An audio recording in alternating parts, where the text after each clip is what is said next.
अधिक मासाचा महिना उजाडला की सासूरवाडीला जाणारे जावई बापू आणि लेक जावयाच्या स्वागतासाठी सासूबाईंची होणारी लगबग काही वेगळीच असते.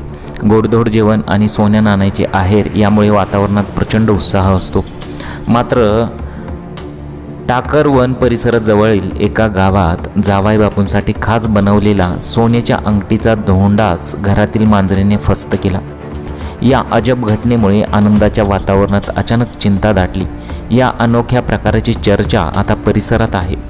त्याचे असेच झाले की धोंडे जेवण्यासाठी लेक आणि जावायला आमंत्रित केले होते. सासूबाईंनी जावायला भेट देण्यासाठी 5 ग्रॅम सोन्याची अंगठी एका पिठाच्या धोंड्यात लपवून ठेवली होती. सर्वजण पाहुणचारात मग्न असताना अचानक तिथे आलेल्या एका मांजरीने ती अंगठी असलेला धोंडाच गिळला. हा प्रकार लक्षात येताच एकच खळबळ उडाली. पुरुषांनी तातडीने मांजराला पकडून एका जागी बांधले आणि जावयाचा जेवणाचा कार्यक्रम उरकला. जावई बापूंना काही कळेना तेव्हा त्यांना सर्व सत्य सांगण्यात आले. अखेर अंगठी नंतर देण्याचे ठरवून लेक जावयाची कपडे देऊन बोळवण करण्यात आली. नंतरच्या 4 दिवसात मांजराच्या विष्ठेद्वारे अंगठी बाहेर पडेल या आशेने त्याला बांधून ठेवले होते.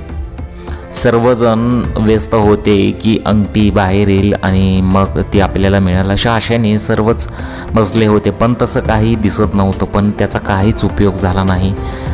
मांजराला पशुवैद्याकडे शेवटी घेऊन नेण्याचा प्रयत्न केला. म्हणजे जेव्हा मांजरीला पशुवैद्याकडे नेऊन उलटीचे औषध देण्यात आले, मात्र दुर्दैवाने उपचारादरम्यान मांजराचा मृत्यू झाला.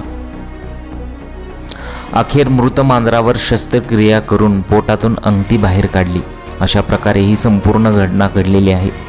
अक्षरशः त्या मांजराला तिथेच बांधलं होतं. त्यानंतर त्या मांजराच्या पोटातून अंगठी बाहेर येईल अशा आशेने ते पाळत ठेवून होते. परंतु मग शेवटी त्याचा काहीच उपयोग झाला नाही. मांजराला पशुवैद्यकाकडे नेऊन उलटीचे औषध देण्यात आले, मात्र दुर्दैवाने उपचारादरम्यान त्या मांजराचा मृत्यू झाला आणि मग अखेर मृत मांजरावर शस्त्रक्रिया करून पोटातून अंगठी बाहेर काढण्यात आली.